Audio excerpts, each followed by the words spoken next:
how are we shifting from one reality to another in these cases? Reality is so different than what classical science would suggest. We're sort of dancing or swimming or flying through.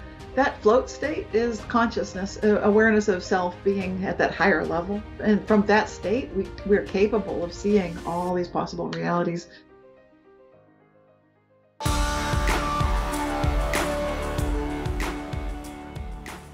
Hi everyone, welcome back. I'm Michael Sandler, your host on Inspire Nation. If you've ever wanted to live in a new world or in an alternate reality, then do we have the Quantum Jumps Reality Shifts show for you. Today I'll be speaking with one of my all-time favorite guests, physicist and authors, Cynthia Sue Larson, author of several mind-bending books, including Quantum Jumps and Reality Shifts. And that's just what I want to talk with her about today, about parallel universes, alternate realities, and how to discover and live the alternate you. That plus we'll talk about sand crabs and sandballs, stopping rain and healing Chevrolets, sundials vanishing, three-tiered snowmen, 4-year-olds and books changing, walking down the streets of Solano, and what in the world twin souls and curly hair has to do with anything. So welcome back to the show, Cynthia. Are you ready to shine? Absolutely. I love it. Woohoo! I know.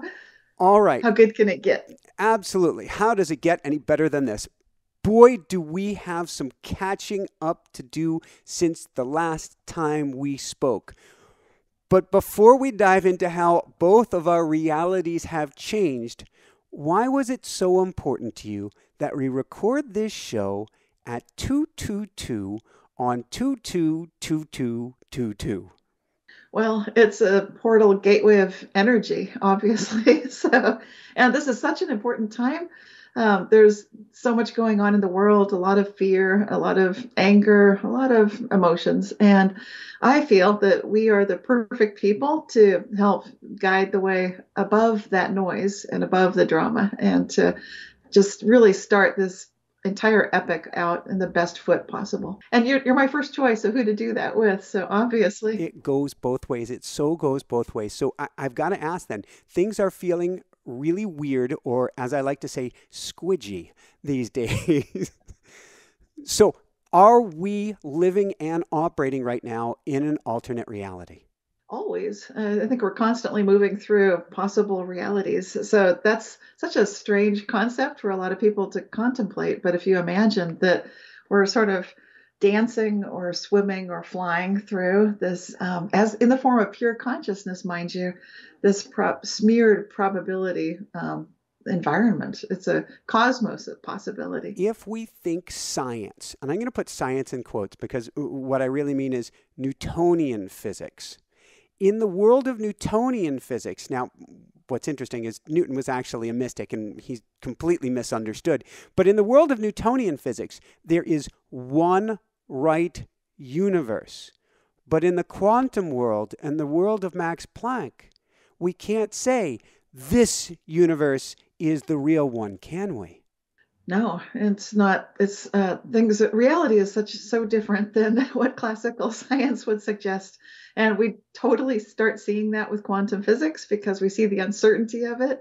We see the possibilities. We see the multiple myriad of possibilities. So no longer are we in the world of bits and bytes where it's true or false. We've entered this new, wonderful, wild, wacky world of simultaneity, of lots of superimposed possibilities coexisting simultaneously, but we can choose them through observation. And that's where consciousness plays a role. Thank you. I want to dive right into that. And before I do that, I like to speak in the language of spirit. And you can tell you're well down the spiritual rabbit hole when you learn that you can hold multiple paradoxes in your hands at the same time. That's in a sense what we're having to do here, isn't it? Absolutely. And that's this idea that there can be true and false. And it helps work our listening skills and our observational skills to a new depth and a new level spiritually. So to find our balance in that, it's no longer the simple comfort of this is right or this is wrong. It's not right and wrong. It's not true and false. It's true and false. It's recognizing that our truth might be different than someone's standing right next to us, and that's okay. we can respect them, we can listen deeper. So it begets the question, how many realities are there? I don't know that we're ever going to know that. So it's a large number. Some people say an infinite number, but how can we know for sure? It's. I think we are co-creating these realities through what we need, through what we're curious about, and so together we collectively explore them. Thank you. So we're going to talk about the Mandela effect again. We have a whole show on it, but we're going to talk about that in a little bit. However, you talk about us drawing in our reality, creating our reality, and people right now are going, "Holy crap!" at everything going on. Is there someone at the switch controlling the reality that we're in? Well, that's not the words that I would use, but some people might say so. And if I was to say, okay, if there was such a person, what is that? I would say those are higher levels of ourselves. And as we go to higher levels of ourselves, like we've got chakras, we've got our heart centeredness, we've got what we're moving into, throat consciousness, communication centeredness, and bringing that oneness awareness into that throat area of communication. And so when you recognize, what if there's a higher level of ourselves running things? Yes, I would say yes, there is. When we talk about our higher selves controlling this reality or choosing this reality, I can hear so many people go, I didn't choose this. I didn't choose the virus or the this or the that or the government or the whatever. I couldn't possibly have chosen this. And you're saying, au contraire. Yes. Yes, absolutely. We wanted to get into that chaos, that level of epic insanity, if you might call it that, because we wanted to explore the wild, woolly wonders of this collective consciousness together. And really, if we keep operating on autopilot, we won't get there. And so it does take a wake up. It takes a shake up to wake up and get us to a place of awareness within ourselves at a very deep level to really become present. And a lot of people are still not quite there, but I think most of us are getting there.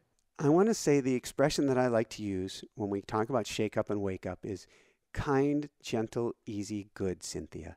May all of these things come to us kind, gentle, easy, good. And I understand we're a denser reality being. We tend to learn more with the 2x4 than we do with, aw, you're just loved.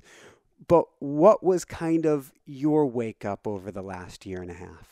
Oh boy, it was this experience of getting sick. I got sick with the thing that was going around, and then I got the long version of it, the long haul version. So that was very interesting. And of course, I stayed with how good can it get? I kept that mindset, of course, always, no matter how things are going.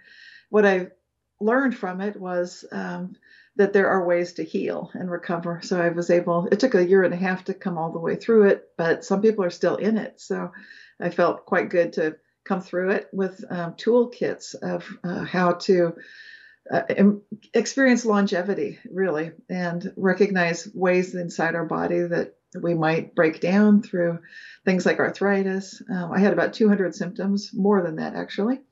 And I could not exercise the way I used to. People wonder, what was it like? It's hard to explain. I think unless you have it, you don't really know.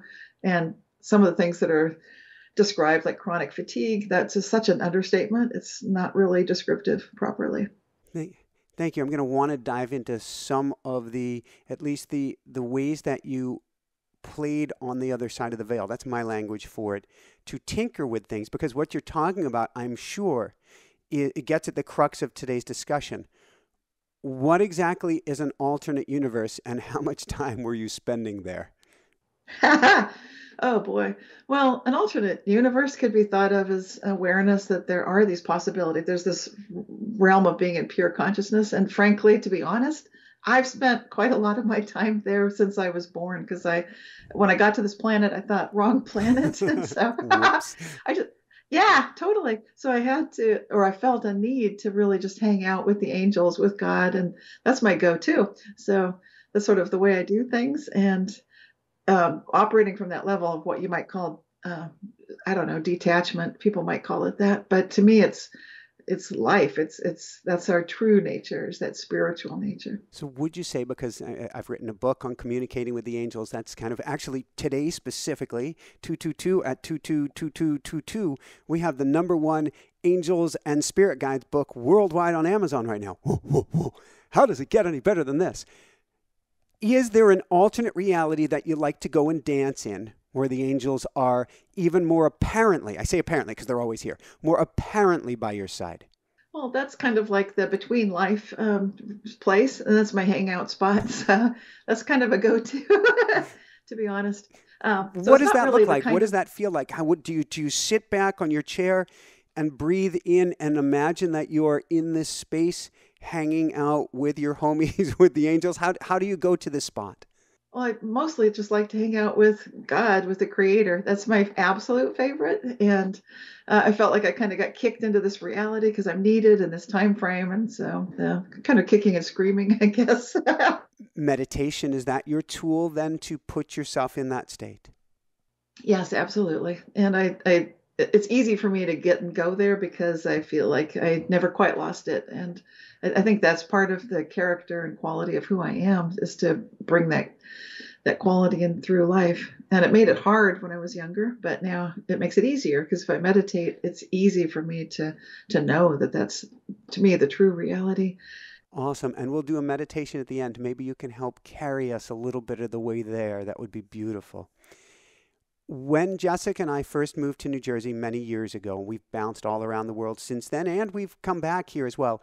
We had learned a party trick, I think, from guest Bill Benston, who had been on the show, who deals with quantum healing in his own way. And the party trick was we could look up and melt clouds, have them disappear with our mind's eye. You took this a step further as a child. You learned how to stop the rain. Yes. Well, yeah, it was playing with it, just as a child would play with it, with nature, just observing it. So I was looking out the window in my living room in the childhood home and noticing that it was raining, and I would just think, "Stop, rain," and it would stop. Just playing with like a child would play. Then start, it would start. It was like instantly, just like stop, start, stop, start. And then I thought, well, this is so much fun. I have to show my mom. And then I got an experience of what it's like sometimes when you bring in another observer. Things got a little different. Not only that, but I mean, this is our whole way of beingness. When you bring an observer who is not looking at the world, we all have a pull on our hearts. To me, that comes from spirit, that comes from universe. Nobody shares that pull as we do. So we've got the highest energy connection for that pull. You bring someone in who doesn't see it the way you do, and it's almost like taking a giant scissors and disconnecting you from the source. So there was kind of a loss of that signal at that point because I'm now viewing the world with my mother, through her eyes. We have a shared sense of reality. The subjective choice of the observer has changed because there are two of us, and she's got her arms crossed, and she's like, "Okay, what is it?" Like, maybe I picked a bad moment to show this. And then when I described it, that didn't make it any better. It's kind of like, really? So, as you might expect, it did not work. And I didn't think much more of it for a long time until I had a Kundalini awakening. And then I tried it again one day when it was raining. And I would think, stop rain. And then a few moments, like a couple minutes later, it would stop. Why there's a delay, but it worked. And then start rain. A couple minutes later, it would start. And then I remembered, oh, when I was a child, I didn't know that there's that distance between the cloud and the ground. So I would think start and stop, and it would be instant. So I got that back too. It was fun. So what that means is if we clone Cynthia Sue Larson and we bring you around the world, and because we can't necessarily, limiting belief, clone you at this point, what we can do is have people vibrating at the same frequency as you. We could go and bring you to the Southwest or bring you elsewhere if it is for everyone's highest good, and have you think rain and have the collective think rain. And we could shift to a new reality where a drought is over, couldn't we? Yes, it helps to connect with the trees, with the ground, with this seems like the piece that's been missing. And so that's what I'm finding with my own backyard, my own nature in the neighborhood. We lived in Maui, my wife and myself, and one of the coolest things was that we learned that the trees call in the rain. And you You could quite literally see it. And there is even an electrical basis to it, but they will draw in the clouds and draw in the rain. They do. They do. And they do it best. I've got redwoods in my backyard, so I give them love, give them water, and then they totally bring in the rain. I see them do it. And we're in a drought condition, so we're told that water rationing is important. But I just told the trees, you are the elders here. I respect you first. If there's a water shortage, you will get water, no question. Because we're in a super drought, but I know you pull in the rain. I know you do that. So, and they really do. And then they bring it for the entire hillside, for the entire city, and it's incredible. And they bathe. There's an energy. One of my all-time favorite meditations is to go and sit in the center, the whole, I'll call it the Hawaiian word puka, at the base of a redwood, and to feel, because it's literally carrying tons of water upwards, and you will feel that energetic spiral drawing you up, even as you're sitting connected to the earth. Yes. Oh, it's worth experiencing. So for people who haven't tried that, I hope they do.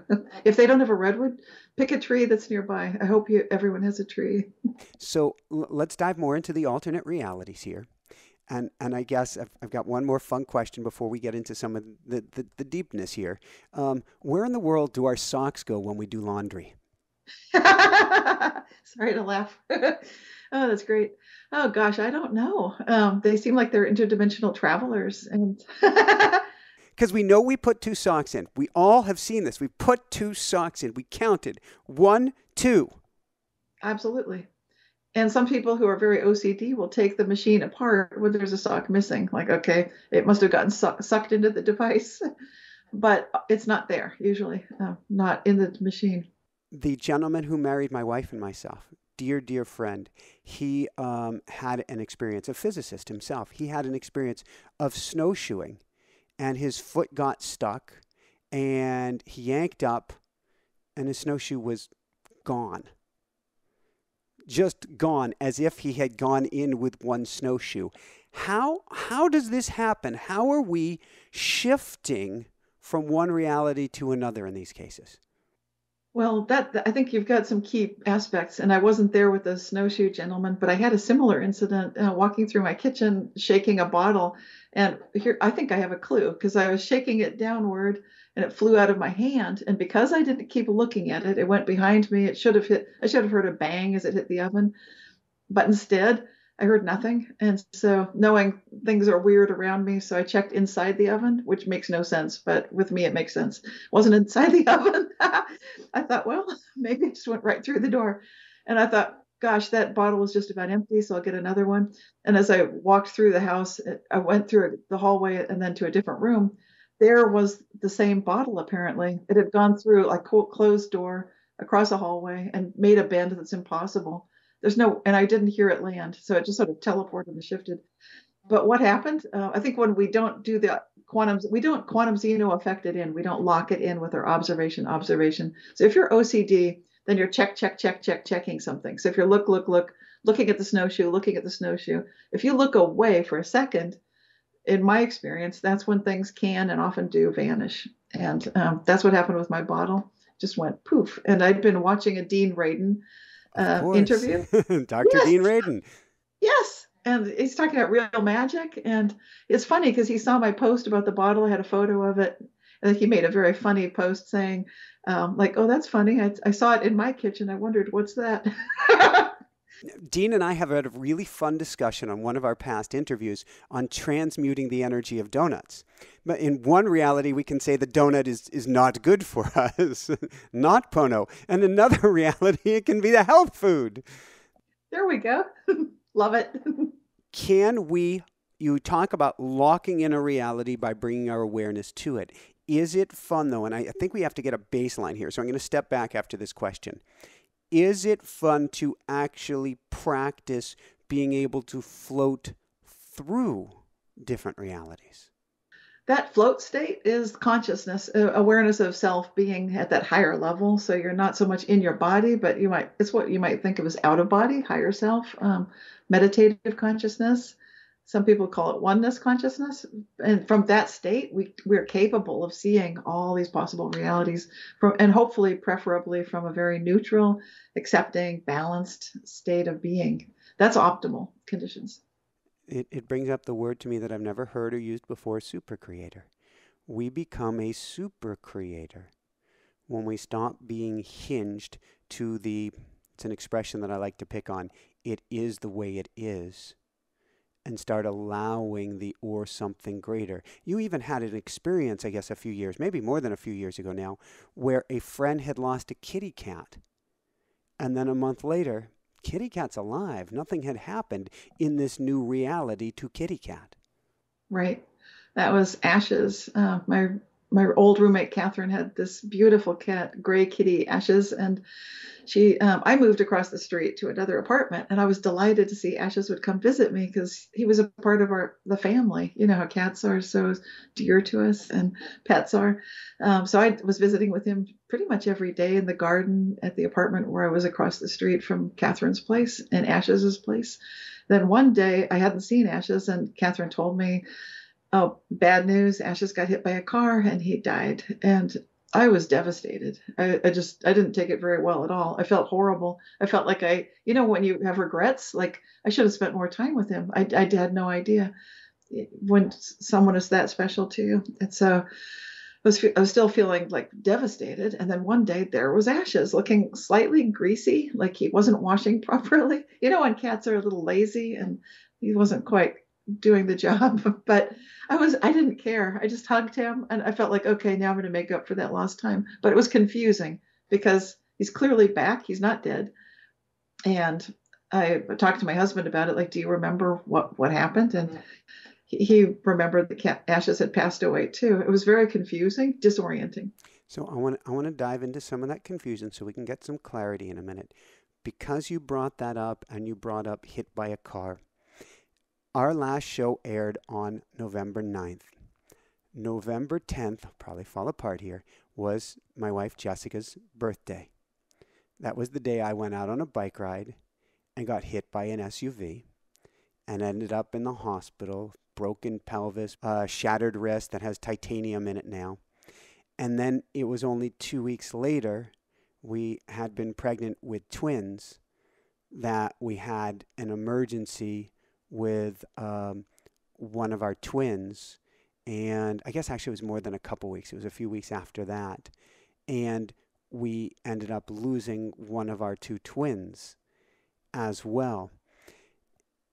Do we have the power? Well, actually, before we go to do we have the power, is there an alternate reality where either I did not get hit by the SUV, or where baby Miraku, because we have our girls, our Hana and Miraku, where our baby Miraku is still alive, or we have a heart procedure that's supposed to be coming up for baby Hana when she's born, that baby Hana doesn't need a procedure? Well, yeah, those possible realities definitely exist. So all sorts of realities exist. And these are the kind of things I recommend start by being grateful, clearly, that you're okay and that you've still got baby Hana, and hopefully, yeah. So I sort of play the ball where it lies. So if it lands in a sand pit or whatever, it's like you're golfing and the ball didn't go where you wanted it to go. It's not on the green. It fell somewhere weird, hopefully not in the water, but it's still playable. That's what it feels like when these things happen. What happens is we energetically take a downshift. We sort of, it's human nature to feel like, blah, like this is not what I wanted. It wasn't a fun month. But we're actually very excited for baby Hana now, and that's where we're placing all of our focus. That's good. Yeah, that's the idea, is to stay centered, stay balanced, stay neutral, energetically and emotionally. From that place, anything can and often does happen. So to be that super creator, it requires just accepting, like, okay, this is what it looks like. It looks like things are the way they are. But maybe at some point you won't have the titanium in your wrist. Maybe that won't be necessary. Maybe you'll have gone, and it would be a sort of a weird thing. Like you'll think, did I have titanium? Like they did a checkup and they said something about your bone. Like I have bones there. I thought there was this titanium thing. That can happen. So, how easy is it then? Thank you. How easy is it to begin shifting between realities? Uh, well, it's challenge. It's, I guess, let's take a look at what makes it hard. What makes it hard is the emotional drama. Is where we feel that, and we know what that feels like. Just hearing that story, most of us who are empathetic will feel devastated, like hit by a vehicle. And Sorry, everybody, not trying to hit everybody with a vehicle today. I know, I know, because it can feel traumatic. It can feel shocking and disturbing. And so, well, I think all of us, I'm just going to speak for a lot of people because I am so glad you're here, Michael. So for me, it's like, woohoo, you made it. That's awesome. And I went from my yellow glasses to red glasses. I went from squeaky clean to I got some scars and stuff on my face to a nice bearded ruffian. It's actually I think it's fun. Yeah, it's fun. So that's cool. And I've lost my train of thought, but there are so many possibilities. The super creating mode is okay. The key to that we're talking about is, first of all, recognizing that there will be a tendency to pull ourselves down with those gut wrenching feelings. They're in the subconscious. They go, oh, the clenching.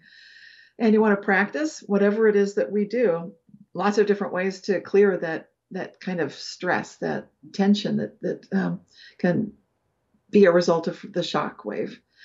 And that can take time. So time is necessary often. Meditation helps. Getting back to neutral, to calm is the key. And once you're there, then you can easily get back into how much better can it get, or how good can it get, and be open-minded. I like to also say blow my socks off. It's funny with the socks reference from earlier, but that would be great if maybe the doctors even say you've got both of your daughters. Maybe the twins are both back. I've never heard of such a thing happening, but blow my socks off. Well, Jessica and I were just discussing that. What if we go in for labor in a few months' time, and it turns out that there are twins there? I mean, we would be beyond dumbfounded. And what's crazier, this goes right into the Mandela effect, is we might go, hey, wait, didn't we lose one of our girls?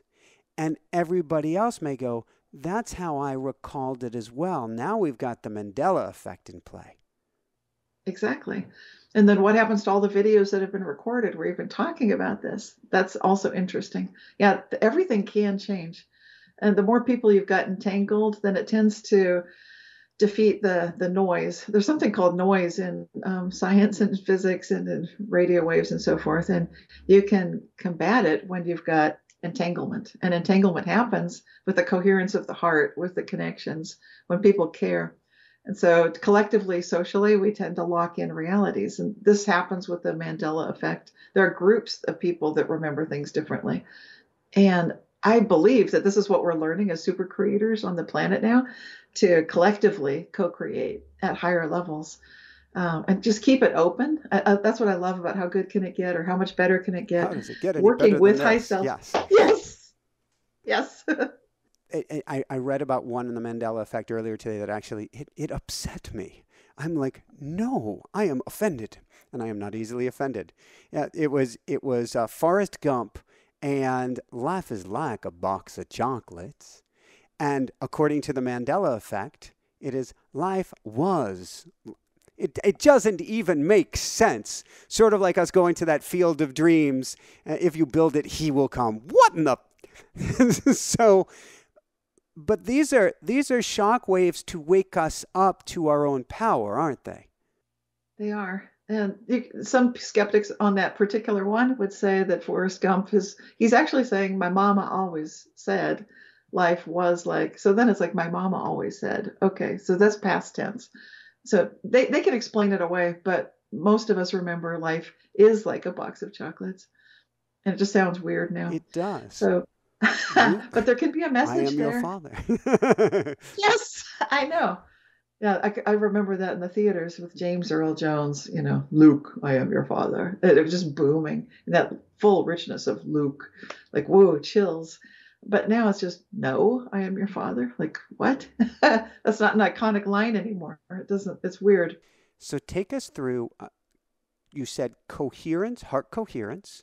And we've certainly had Howard Martin on the show of Heart Math several times. Love him dearly. We've got heart coherence. We've got entanglement. We've got if. This is where it gets interesting. What I believe I'm hearing you say is awareness shifts our reality, where we place our focus. I'm going to go old school, we'll say race car driving. If cars crash in front of you and you follow those, you focus on the cars, you're going to follow them right into the wall. So right now we have this entrainment and entanglement of each of us together appearing to drive toward a collective wall. If we start to shift and recognize that we are energy, having an energetic experience in human holographic form, but we are waves of energy, we can then shift, propagate into a new wave where instead we learn how to fly. And we go as far as our beliefs allow us. So sometimes if it's farther than anything we can picture or conceive, then it might be a little too far for us at the moment. So maybe we're not flying just yet. But we can get there one step at a time. I believe that anything's possible. Is there a way we can begin to practice shifting our reality? Well, small steps are good so that we can work within a belief bubble of reality that each of us has, because we've got these belief systems. We think certain things are possible and certain things aren't. And so you need to work with where you are and play with that first. Can you give a very simple, easy to play with example? It helps to work with something that you genuinely need and care about, so that it's not something like, who cares, don't need it, doesn't matter. So health is a good one. I went through my situation with my health, and for me, I felt like I needed to return to good health. So I needed to know, how good can it get when I am sick with something like the modern day plague, the long version. So it's like, okay. And it was back when I was sick with it early on, so nobody had a name for it originally. I didn't even know what was wrong or what was going on. So when that starts happening, then ask, how good can it get, is my recommendation. And listen. It's really a matter to know that I feel terrible, but I know that there's going to be some way for me to get back to good health. Show me the silver lining. Like, what is this all about? If you ask those kind of questions, and you need to know, and you need to get a full return to health, that's where amazing things can happen and do happen. And that definitely happened for me. So how good does it get? And I like to say, how does it get any better than this? I don't want to use the term devil's advocate, but let's play with this. Particularly as our show has been going out to a larger audience lately. A lot of people have been saying, I'm not responsible for this. This is being done to me, and are going into a victim mentality. So in the victim state, if I say, how good does it get? I believe my ego is going to kick up and give me the smackdown. How do I move past a mind that has been entrained and entangled for that negativity? Right. That's where it helps to partner with zero entropy, creator, source, the census taker, God, whatever you want to call it. Because when you recognize, what if you've got this friend, because I think we all do. And I call it zero entropy for the atheists. Let's embrace them too. Right on. Woohoo. Woohoo. Yeah. Because really, when you go, it's the perennial philosophy, right? So all of these paths, whether it's Buddhism, Christianity, all the different spiritual paths, they go toward the same pinnacle. And it starts getting hard once you leave the group behind and you get into these amazing epiphanies and you come out of it and people say, what happened? And you can't possibly find the words. That's because you're up in that upper reaches where it all starts blurring together, what a lot of people call oneness consciousness. And then you get to the top, your buddy up there, zero entropy, the one who never changes, the one who has that all-seeing awareness and observational capability to bring instant quantum jumps at any point for any of us. And I believe that the trick is partnering with this energy, with this awareness, and recognizing you only have to do what's right in front of you, and you can't do all of it. So you just do that tiny little bit and give all the heavy lifting to the creator, to God, to source, to zero entropy. One of my favorite phrases this year is I turn to the angels, I look up and I go, "You take this." Yes. And that can be the key to breaking through that glass ceiling of that egoic block, because it's just a temporary egoic block. It's trying to hold you in the drama triangle where we rotate from victim to rescuer and then eventually perpetrator. But that's not necessary to be so scared or so sad or so angry. Those are the lock-in points with the emotions. We can find instead hope. You bring hope. When people say, I'm a victim, like I'm stuck, but you're the antidote to it. You're saying, how much better does it get? Absolutely. Do you believe that we as humanity and as energetic beings having a human experience at the moment, that our energy is shifting collectively and that actually what appears to be everything falling apart is helping us to get light? For example, in one of your books, you talk about the placebo effect growing, or it may have been in an interview. I believe it was an interview. You talked about the placebo effect growing. What's going on here?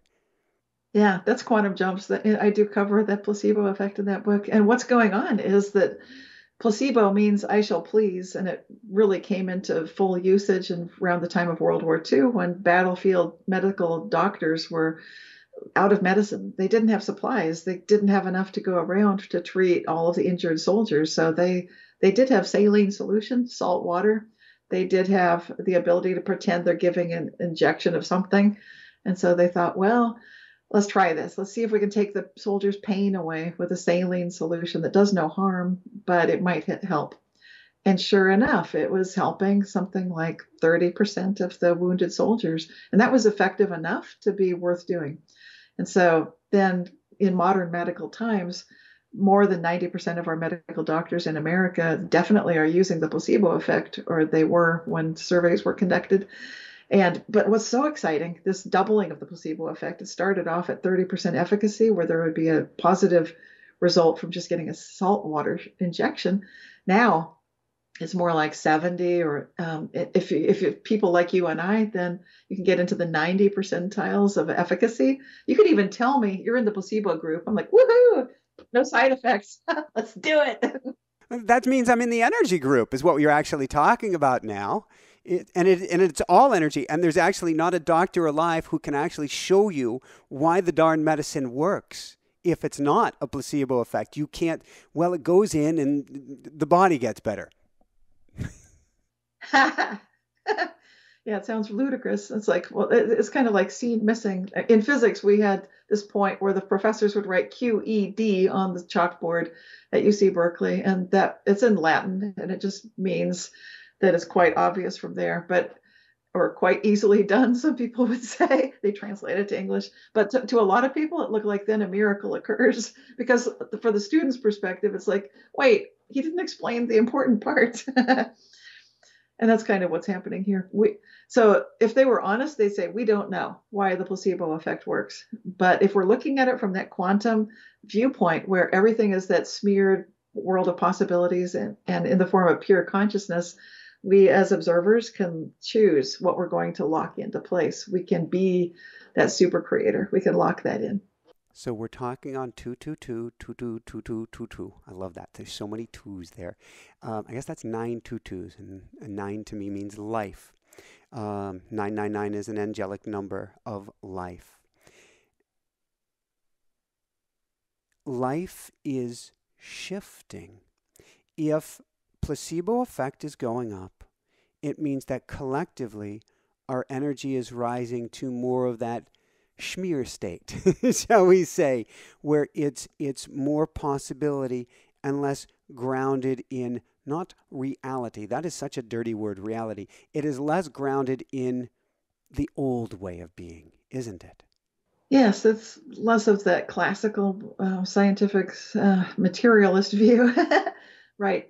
And when we're in that pure consciousness state, we recognize that we can change the past sometimes. We can have a retrocausal effect. We can have, it means that time is not what it seems to be either. And that's a good thing. This is where some of the miraculous healings seem to occur, is in that state. And we can instantly have a remission to the degree that it looks like there was never any injury in the first place.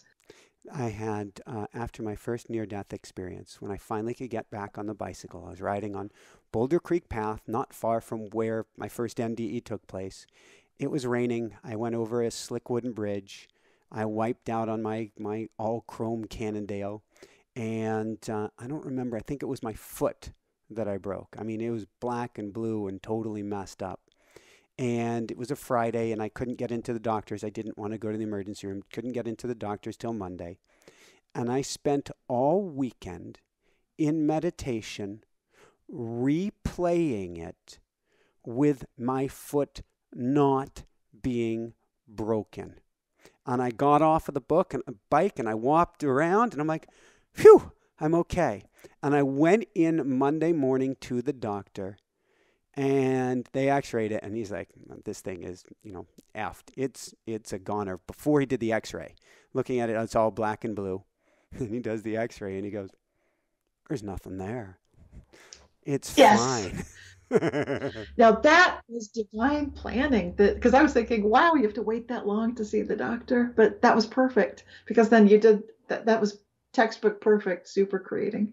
And I think you described that in your book, right? I think that's in there. It may well be in my book. So and I still do things like that. And I think it may have actually been even easier at the time because I was closer to, geez, I can't believe I'll call it this, the natural state, my NDE state. And the closer we are to those spiky events, the easier it is to draw ourselves or to link up with that energy again. Because we need it and we feel like there's nowhere else to go. It's like game over. So let's get real. Yeah, and for myself, I'm like, I just got I literally had a hospital bed in my bedroom or in my living room, which actually was the greatest gift. And that was a whole manifestation when whatever healthcare truck pulled up and they gave me a hospital bed where I could actually have that one of those triangles and I could pull myself up so I could take care of myself. I had such tears. But now, if I had rebroken the foot, I was like, how am I going to do anything? And so I'm like, no, no, no, no, no. I'm choosing a new reality. How important is getting into a very calm state of mind or state of being to start pulling out a paintbrush and painting a new reality? I'd say that's essential. That's really an absolutely necessary step for doing the optimal type of quantum jumping that we're talking about. And I had to get to that step for this illness that I went through too, of just accepting, just saying like, okay, it's just really being calm, kind of like, okay, I'm just going to do the tiny bit that I'm capable of doing, which might be like what you did, which was what I was doing, just holding a vision. I'm going to be fine eventually. I don't know when, but I'm going to get back. I'll be perfect. I'll be great again. I know that. So it's just that need, like I need to be well again, but to maintain calmness during that. And for whatever glass ceiling of ego there might be forcing us, like how dare you think such things? How dare you follow Michael with his how much better can it get? Then you just blast that glass ceiling off by contacting source, creator, zero entropy. It exists. It's real. We know that. So I just say, okay, I give the heavy lifting to a creator. To me, and there's something I've been teaching in my School of Mystics lately of imagining it's a tunnel of light, sort of like, not sort of like, it is the tunnel of light that we transition with. We transitioned in, we transitioned out. If you imagine that and you speak through it, what happens is you may not even have words coming back, but you have a resonant frequency, an amplification of the goodness within inside of you, just with that conversation alone. Yes. Yes. That's brilliant. Beautiful. Love it. Now, were you then, you're talking to spirit in a sense, you're surrendering into, did you go for hikes in your mind's eye? Did you go for bike rides? Did you go swimming? What did you do in this playground? That's for me, it's just pure bliss. It's like a state of being. It's not a body experience. It's not embodied at all. It's more like being this blob of light, a being of light, a little light body. You were your orb self. Yes. Yeah, I love hanging out like that. So it's just being the pure energy, angelic sense of self that one is, and just hanging out and recognizing that I can bask in that magnificence and power that is this supreme point of the this the perennial philosophy peak, which is the thing we're talking about, God or source or creator. And I call it zero entropy because there's no time there. It operates outside of time. There's no change, yet it is the source of everything. It also means that when you're in that place, I believe, at that point, if we went to an old school game show or something, there's an infinite number of doors that open up to you. That which door you grab and open is only limited by how heavily you are entrenched or hanging on to the old reality. So you could literally open up the door where you walk on water. You could open on the door where you live on another planet. You could open up the door where almost you have wings. Yes. And given that we're such social creatures, so people may wonder, why isn't this happening? Typically because we're entangled socially with others. We're a species that's very social, very connected. And so it creates kind of you could call it a drag or a damping effect, or a gravity sort of pulls us into this state. However, we're seeing with the Mandela effect that we're able to see some extinct species, Lazarus species returning, like the silicon fish that was considered extinct for hundreds of years, and now it's back in droves. There are lots of these bigger than human-sized fish that are very ancient. They're like dinosaur age fish. And also the giant Galapagos tortoises are back, and that's another Lazarus species. And so there is evidence that these extinct animals can come back. So this gives us the awareness that if that can happen, what else? How much better can it get? How good can it get? And that's where I love your analogy of let's not focus on what looks like a crash coming up. How about we steer to a better scenario? Something that looks a little different. Yeah. And if it still takes place, let's then not dwell on that. Heal, do what you need to do, but still choose to go hang out in that God space, to hang out in that zero entropy space, to say, I'm going to take even more time because our egoic self, we've been trained, and this isn't a bad thing. To me, this is part of why we're having an energetic experience in human form, is to experience the nervous system in order to transcend it. And the nervous system looks for danger. And that's classic, Dr. Rick Hansen of we look for danger all around us. So a negativity bias, that's the term. However, we can flip that game of negativity bias on its head and begin to transcend that when we say, oops, that was a boo-boo that occurred. How does it get any better than this? What can I draw from in this world of infinite possibilities? Yes. Where's the silver lining? Yes, and we can bring that relief back to our parasympathetic nervous system, so it's not stuck in fight or flight, because that happens to some people when they feel like they're just like, problem, and you don't want that happening. You want to stay in that blissed out, relaxed state, no matter what seems to be happening. So this is what martial artists do. It may seem weird, but you need to be relaxed to be a good martial artist. So you're not tensed up, you're not like all muscle, you're just relaxed.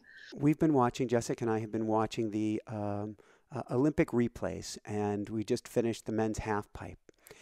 The majority of competitors, you can tell before they've even jumped into the half pipe how it's going to go based on their relaxation and their first motion. And what happens, myself as a trail runner, I know that if I catch a route when I'm running, or if I have a bad, I'm going to put that in quotes, thought while running, it's not 1, 2, 3 steps later. It's about 10 steps later that I trip.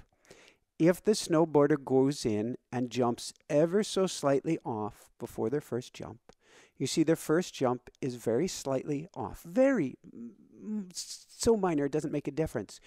But they get into this tensed state, and then it affects them more, and they get into a more tense state. And then third or fourth jump, and it falls apart. The best snowboarders And in the half pipe, the one who had gotten kind of his score stolen from him in the his second to last run, had the best run ever, and got much lower scores than was deserved. It was really weird. He got more relaxed and decided to do even more in his final run. He saw only possibility. He may have even seen and said to himself, well, this just means I get to go even bigger. Yes. We all get to go bigger, don't we? Yeah, totally. And that's the key, is just getting into that neutral, accepting, relaxed state where you can release the tension that you might be feeling. And this is where the daily meditation practice comes in. And people following your book, I love the title too, AWE. It's what a great title, because it brings you into that sense of reverence and really connecting, knowing that you're not alone. And you talk about it as we're harmonizing with our deep self, we're harmonizing with our environment, we're harmonizing with this state of awe. Yes. And then instantly there's no more noise, because you've got that. It's like when you said you practice talking through that tunnel of light and getting that amazing connection. And when that happens, there's no more interference, there's no more noise, and you're in a state of flow. This is the key to the super creating. Woohoo! Let's play with movie effects for a minute. You have all different kind of movie effects.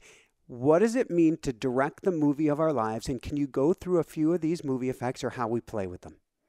Okay, well, if you're looking at life as if you're the director of the movie, that's a much loftier place than feeling, being an actor is pretty good too.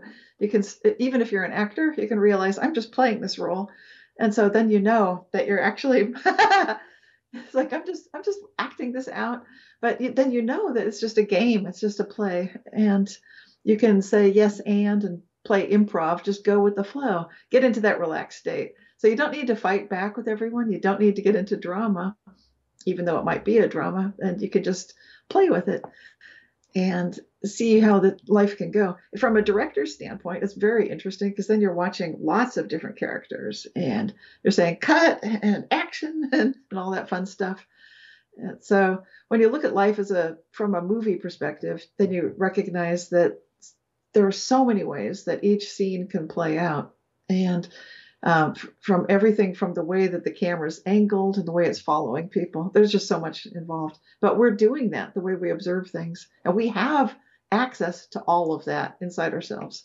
We have the ability to move our level of observational awareness, from the actor to the director to even the writer. You can get all the way back to, let's just imagine what this movie might be.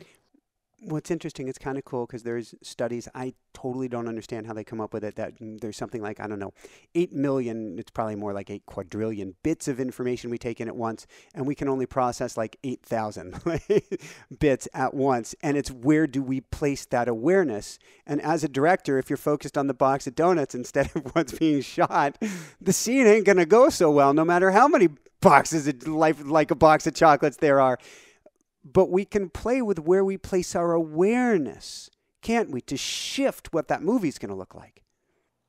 Yes. And it's really great to ask the open-ended questions, like how good can it get? How much better can it get? Originally, you mentioned the sand crabs, and this is what I love that story. It's in Reality Shifts, where I describe what happened when I was a little girl visiting an island in the Pacific Ocean, and I had visited a place that obviously there weren't many visitors. It became obvious because the crabs were not afraid of me. I was sitting still, and it's like they didn't see me. And I saw that sometimes they were kind of like they'd scoop up sand and sometimes fling it at each other. And I thought that looked kind of fun. I thought, I think they were taking it very seriously. So I scooped up a little ball of sand, and then I flung it into the crowd of crabs, and it hit one of them. And then he just kind of like, what? And he got up on his little back legs and looked around meanwhile, he's scooping up some sand as he's looking like, all right, who did that? Gets his ball ready. And he figures out, must have been him, and then flings it. And it starts, it's like a food fight, but it's with sand. And I'm thinking, oh my gosh. And then I felt terrible. Like I started this and they're taking it so seriously. And they did not see me. They didn't know it was me. So that's interesting. It just seems like there's so much going on. Like we talked about the trees that can bring in the rain, and there's so much we can be aware of when we recognize that by changing the level of awareness through meditation, through exercises, through reading books like yours and mine, and doing these exercises, people can really tune in and start accessing these levels. So let's say that we are sand crab people. there's there's lots of sand being thrown around every which way. Can I simply go zen in the center of this crowd of sand crabs, go to my zero entropy state, hang out with God or Source or Universe or my homies, the angels? Can't believe I said that, but sure, my homies, the angels. Can I go hang out there and begin to radiate such goodness and such possibility that all of a sudden the crabs may put their claws together too and go zen along with me? Yes, I believe this is why we're doing this show now at this time. It's so important right now. We're in it. It's like, this is what's happening. It's like you can look around and see the chaos. Yes, yes. And it may not look like we're affecting everyone, but I know we are. Absolutely. And because sometimes when I tell my angels, like, I don't think I'm making any difference, that's when they crack up so much, it looks like they're falling down laughing. So, like, and I say, seriously, I don't see it. So don't worry. So ignore what it looks like you're seeing, like the black and blue leg that you showed the doctor. And the doctor said, well, obviously this is screwed up. I know it's going to look like that. And it may look like people are still nuts, but do this anyway. It's extremely important for all of us who are able to do this, to do this. It's a message I've been giving for quite a few years, way before I got this far down the road, which is don't drive through your rearview mirror. If you drive the car watching through the rearview mirror, you're a wreck. Drive where you want to be, where you want to go, what feels best for you. And it's a feeling state. In fact, what's the snowman exercise that you do with yourself? Asking, how are you feeling? What do you need? What is this? Yeah, well, I like to go through snowman as kind of a metaphor for high self, middle self, low self. And I do this when I work with clients. I do a blind read before each session to find out how are they feeling, what do they need. It's the same thing I do for myself because it works. It just shows me at this level of high self, how am I feeling and what do I need? And if you've never done this before, then maybe just start with where you're feeling some kind of tension in your body. Like a lot of people have gut tension. So if you're feeling that, just start there. I'm not trying to make this complicated for people. So if you've never done this before, then start simple or just ask generally for all of you, like, how are you feeling? What do you need? And the key is starting to listen deeply too, and be still and relax. See if you can get to a state where you're not all tense. And if you feel like, wow, I'm still tense, then relax some more. Be like the Olympians that you were noticing who can somehow, even when there's all that pressure and all that tension, they get more relaxed. Yes, that's the goal. So you want to really master that. And until you get there, then you can keep finding out, this is how I'm feeling. Like I'm feeling kind of tense and I'm worried about things. And maybe they'll remember that they saw this show and they remember, just give that to the creator, to source, to zero. Yeah. Yeah. Take the stuff, or your angels, and just take the tiny bit that you're going to work on. We have, it's been decided as things stand, and things can definitely change. We just moved into this beautiful lakeside home.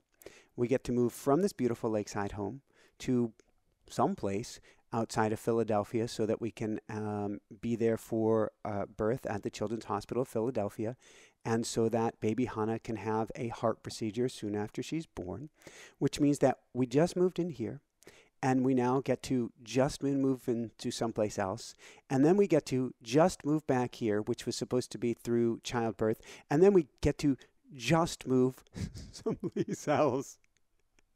And that's 4 moves in 5 months.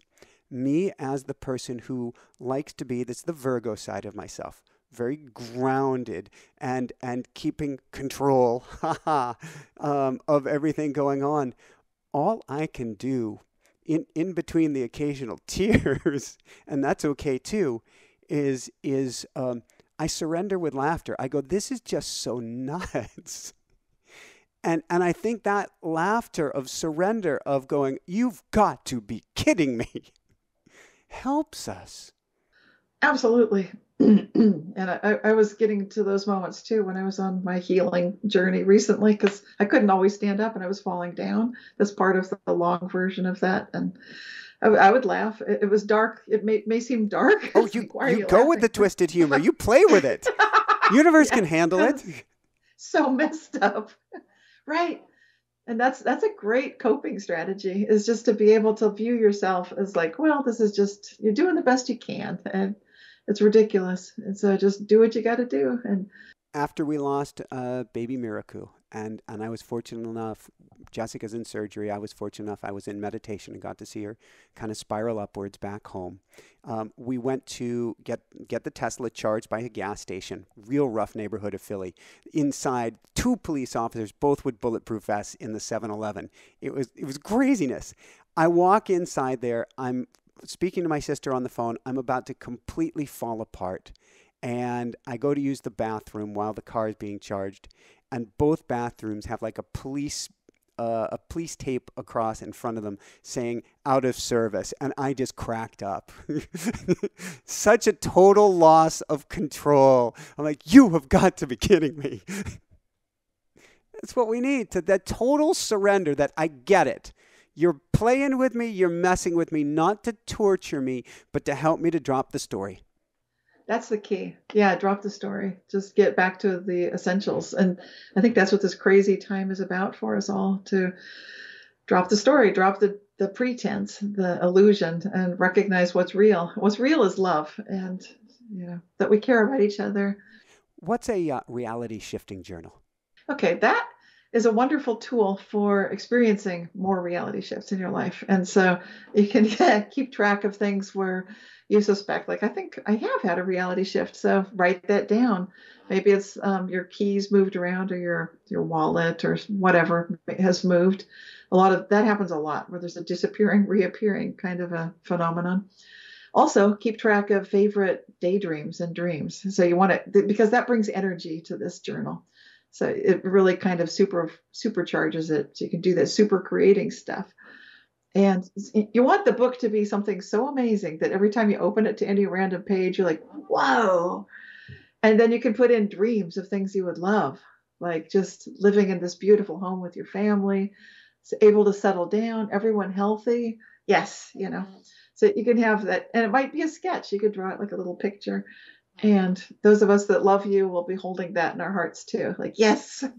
It sounds like this journal helps the world to feel more transparent, to feel less real, which then gives us an ability to bring more of our awareness, to go hang out in the zero entropy state and create something new, because I got the book in front of me that's proof. This is the real proof that things are not as they appear to be.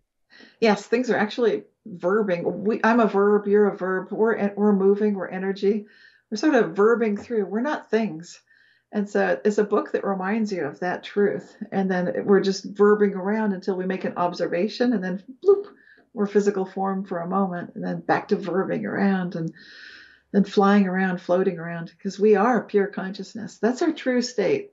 And when we hang out more with angels and hang out more with Source, that's what we start experiencing. And we all have proof of it. We all have reality shifts. People that say, like, no, I don't. If you really think about it, I'm sure every listener has at least one thing that seems like, well, that was a bit weird. Okay, write it in the book. You've got to start there. Everybody has said, I know whether it's I know I said, I know I put. Uh-huh. Right. It's those. That's what we're talking about. What is a few key questions? Then we'll begin to wrap things down and do an exercise. And thank you for taking the time. This is so much fun. What is alignment?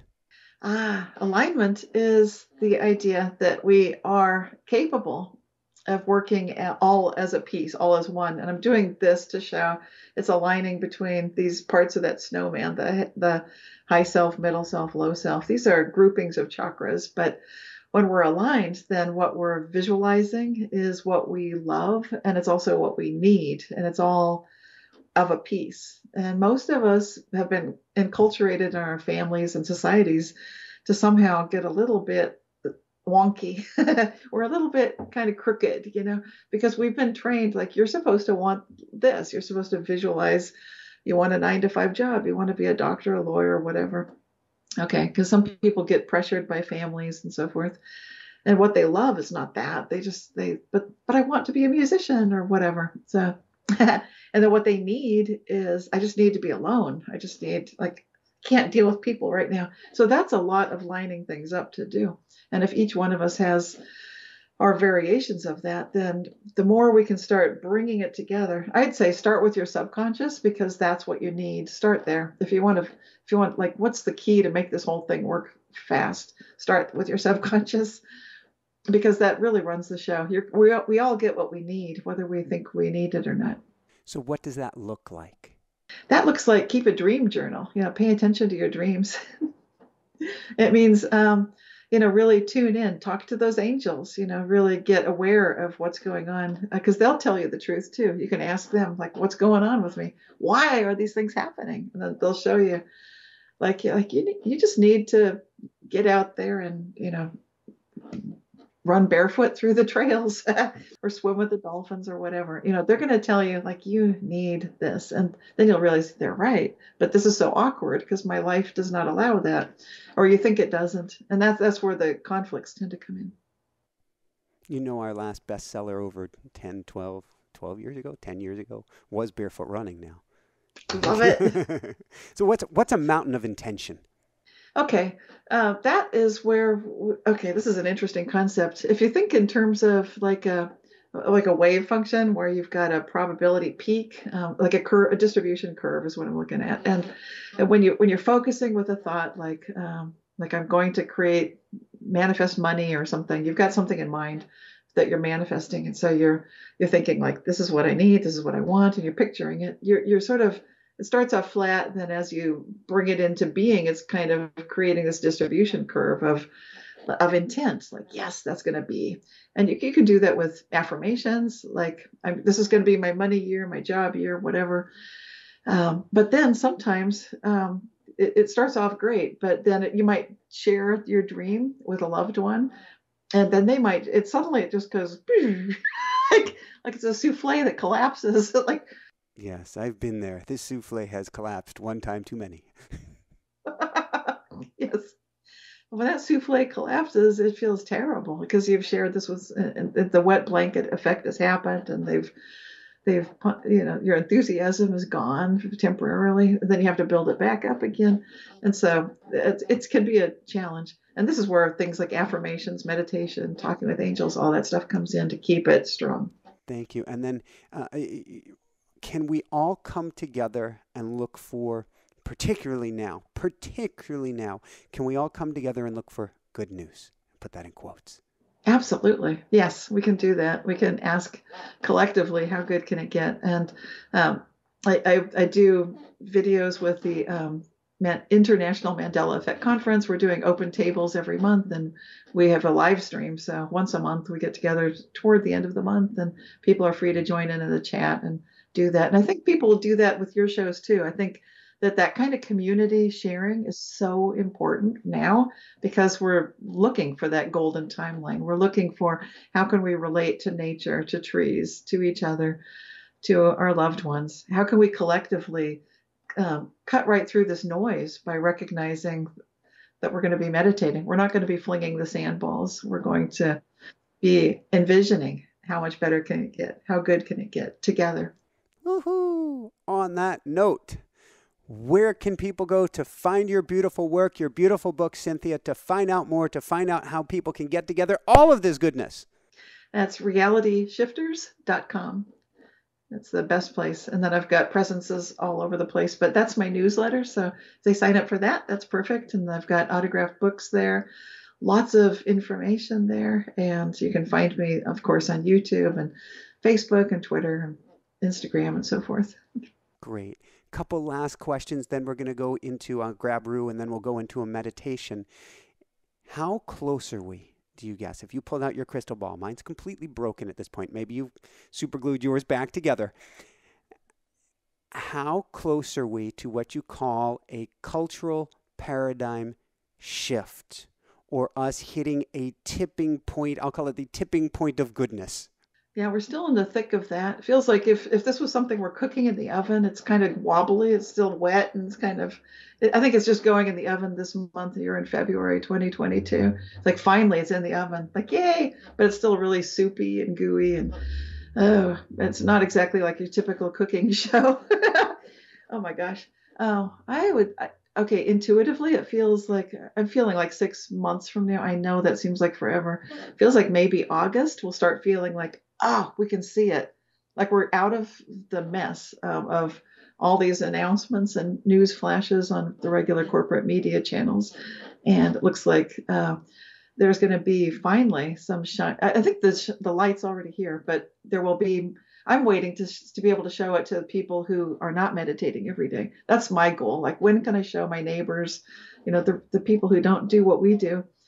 How can I show them, like, look at this, it's coming. Like, this is good. And that feels like it's going to be beginning of fall of 2022. Woohoo! Yeah, I see a wave coming over the planet, and you and I we're on the leading edge of that wave, of where our light goes up, the people around us, their lights go up, and then others, their light goes up, and it forms this wave that propagates. I don't know if it's 1%, I don't know if it takes 10%, I don't believe it's 100%, it's a much smaller number than that when we get into that coherent frequency and all vibrate as one, it becomes and we become unstoppable. Unstoppable goodness, Cynthia. Absolutely. That's what I'm in for it too. And I recognize that in you. So from the beginning, I thought, well, kindred spirit. And that's why it's so good that we're together today. And this 2, 2, 2, 2, 2. It's a 9-2. I love it. All right. Last question. Then let me grab Rue. Any last words for people having to do with reality shifts, alternate versions of themselves, alternate versions of the world, or anything that you want to share with people today? We were born for these times, so this is not a mistake, no matter what it may look like. And when you look for that silver lining, that can be a great leading question. Like, no matter what may seem to be happening, just look a little deeper, listen a little more, because we're going from this fourth dimensional consciousness, like the fourth chakra, up into the fifth. So we're moving into this communication awareness, which is all about listening. Oddly, you'd think that this is the speaking area, but it's also it's two-way communication. So it's really listening more deeply to ourselves, to others, to nature. And it's interesting, if I liken this to a superhero movie, one of my old school favorites, because I'm not really into the violent kind of stuff, is one with a big inflatable doll that becomes a hero, Big Hero 6, and everybody that's working with Big Hero 6 and has been through the crapper, it becomes their backstory. So whatever anybody who's listening to this has been through, what you just went through this last year and a half, Cynthia, and I'm so sorry and I'm so happy you're coming out or out the other side. How does it get any better than this? This is actually, we don't wish it on ourselves, but this is the goodness. It has a power. There's an energy. Understand that energy is just energy.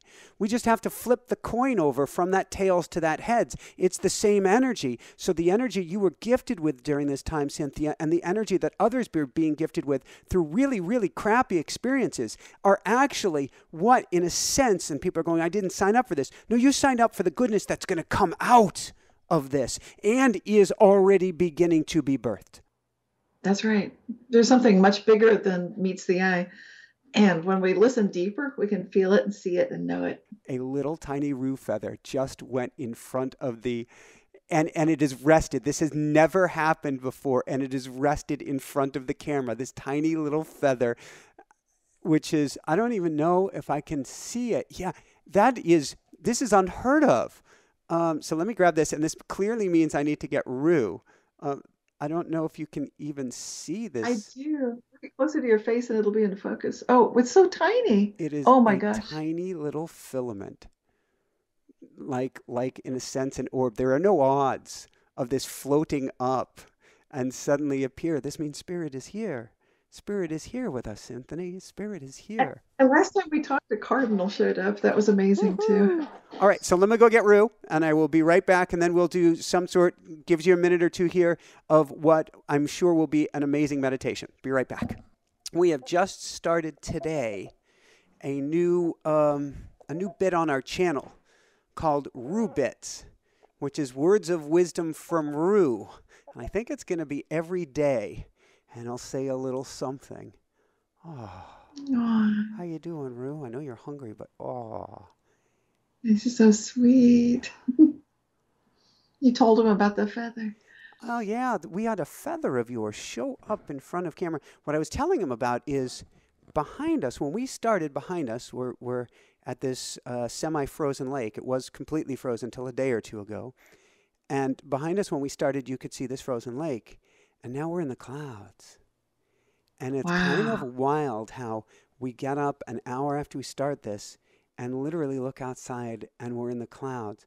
And so before I brought him downstairs, I gave him a moment to look out the window and say, we're in the clouds right now, good boy. And I think that's where we belong. That means we're rising up. The clouds, in a sense, haven't come down. We've gone up. How does it get any better than this? Absolutely. So he loves your energy. He is so mellow. And if you look, these are his earlobes here. And they're a whitish color right now, which means very relaxed, extremely calm right now. Because that will get, so calm. If he's not calm, those will get bright red. And instead, with your energy, Cynthia, he is jello. Oh, he's so sweet. Love Rue. He's got his little eyes closing. So would you mind leading us in a meditation? We'll just stay in this Ruru La La land together. Let's do it. So this will be a meditation to go through the awareness that reality selection is a process between observation and pure energy. So we'll experience this pure energy bliss that is possible for all of us, to recognize that when we go within, you can close your eyes and just take some slow, deep breaths.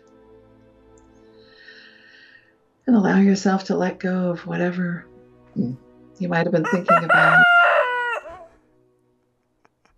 Well, I didn't see that one coming. Wow, Rue, you have a lot to say on this matter. Wow. They can let go of stuff, the stress that's come up. Maybe I shouldn't have mentioned that. He sees, and it's no accident, he sees emotion. And so I liken it to emojis. Yes. If you're in a happy place, you can be halfway across the house, and he will make happy sounds. If you all of a sudden think of that stress or fear, things we need to let go of, he will do exactly. It's a perfect illustration. Rue, is it okay if we go quiet on that for note, the meditation? Let's just let that stuff go. It's all right, good boy. It's okay, good boy. It's okay. It's okay. It's okay. And we'll focus more on the pure energy part then, clearly. Yeah. Okay, so we're just going to go without further ado. Yeah, let go of that stuff, whatever it may be. It's gone. Don't need it right now.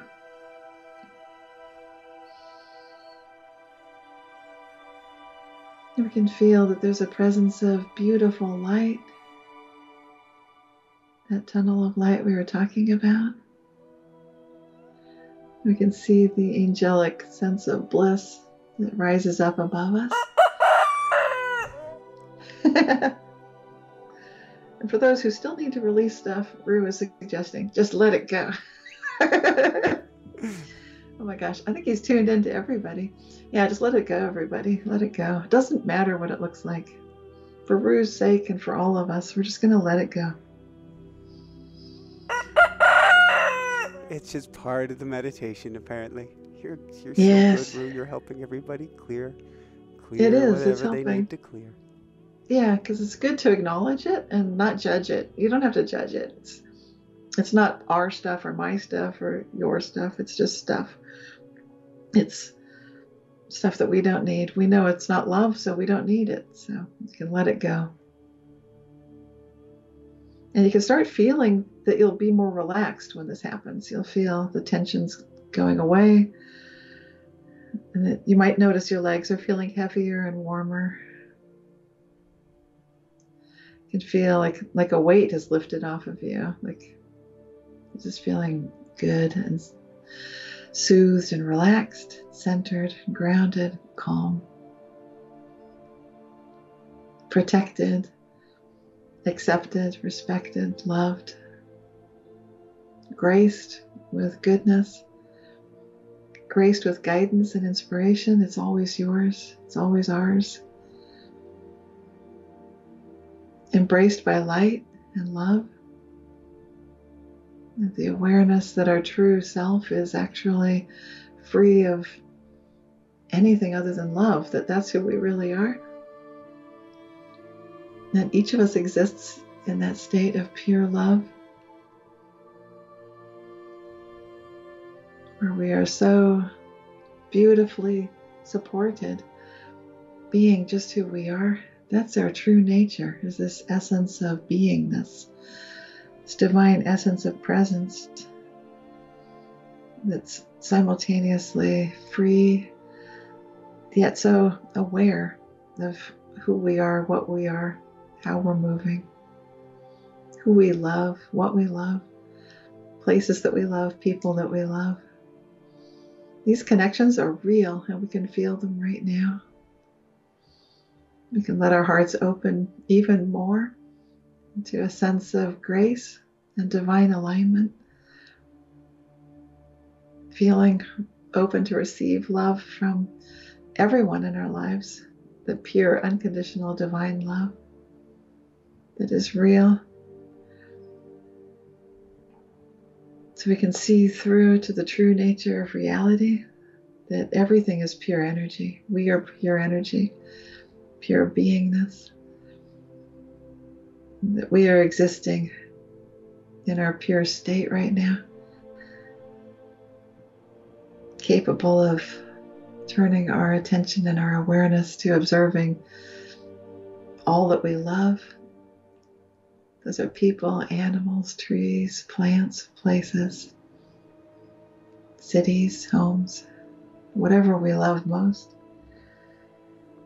At the essence of it, that this is the connection that we feel, and that we can feel that this sense of connection is divinely aligned, that everything that's happening, there's a higher level version of it that our superhero selves can super create from effortlessly, easily, without anything required of us other than agreeing, yeah, that sounds good.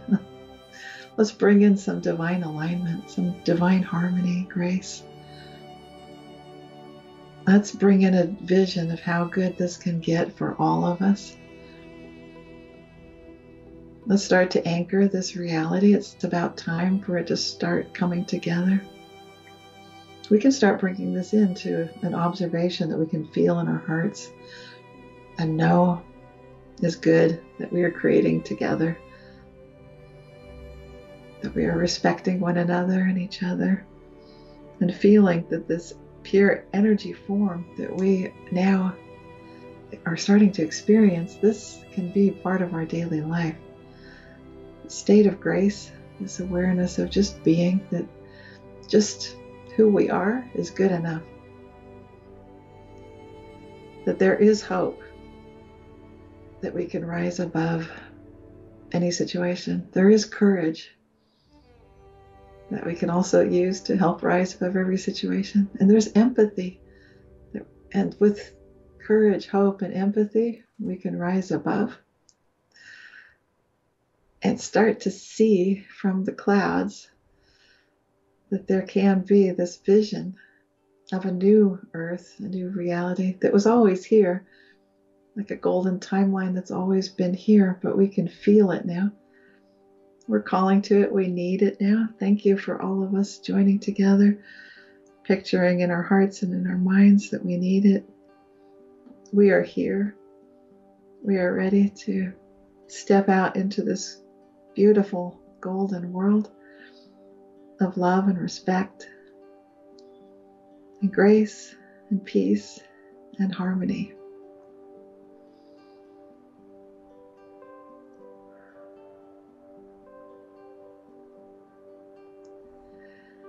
And if you're picturing anything, you can just allow yourself to feel that. I'll just be quiet for a little bit and we can stay here with this energy just for a little bit together.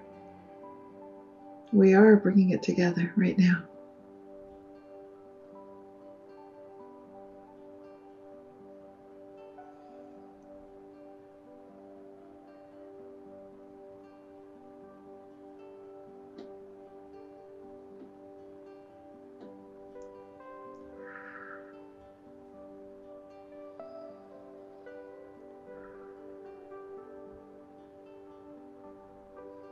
We can keep this connection as it works best for us. Know that we are together aligned in a group alignment, wishing for the best for all concerned. This is what we wish together for each and every one of us.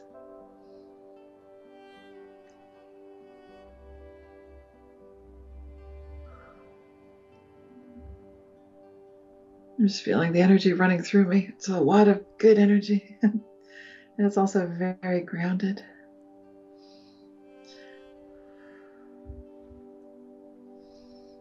And when you're ready, you can open your eyes.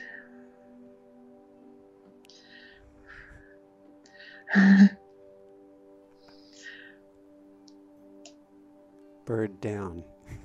He was perfect. I love how he was speaking for all of us. I was like, perfect. He is so emotionally in tune and attuned, which is really challenging because it can create huge feedback loops at times. Because if your energy isn't in alignment, his energy is going to let you know, and then your energy, and then. But that's what's going on in the world today. Helping us to reach a higher state of alignment, witnessing what is around us to remind us, bring it back to center. So, thank you so much, Cynthia. This has been amazing. I've got an almost asleep Rue in my arms now. So I've got to crank it up for the finish and not crank it up for the finish. So for everyone out there, this is Michael Sandler saying, be well, have fun, get quantum jumps and reality shifts, and begin jumping to a new state of your reality today. And above and beyond all else, shine bright. Woohoo! How does it get any better than this? How does it get any better than this? Wow. So Rue is down for the count with such good energy. Oh, he's waking back up here. He's waking up and now he's got the munchies. So on that note, if you want to connect with the other side of the veil, as Cynthia was mentioning, get the automatic writing experience, and learn how to connect with your angels and guides. Come join us for the whole video-based program and live classes once a month. How does it get any better than this at automaticwriting.com? On top of that, we have lots of live events. We have lots of shorts, all sorts of amazing goodness. Live events every Monday night, of course, where you can actually bring and ask your questions live on air with me. So if you click the subscribe button and the bell icon, you'll be notified of all of our upcoming, right you, Rue? Of all of our upcoming events. Plus, we have classes because I know you're a mystic in training. So come join us for our Mystic in Training classes, Michael's School of Mystics. 4 Wednesdays a month. You can find us at inspirenationuniversity.com. You'll meet friends, you'll meet family. It is a great learning and growing experience and bonding experience. 4 Wednesdays a month, inspirenationuniversity.com. And if you click the join button down below, you'll join our Mystic Circle where you get all sorts of behind the scenes videos, goodness, meditations, and more, along with musings from me and from Rue. That's the join button down below. Here's the link to the next amazing video. Please share this with all of your loved ones to help bring that vibration up. How does it get any better than this? How does it get any better than this? Love you guys. Oh, check out the podcast too. Love you guys so much. Woohoo! Right, Rue?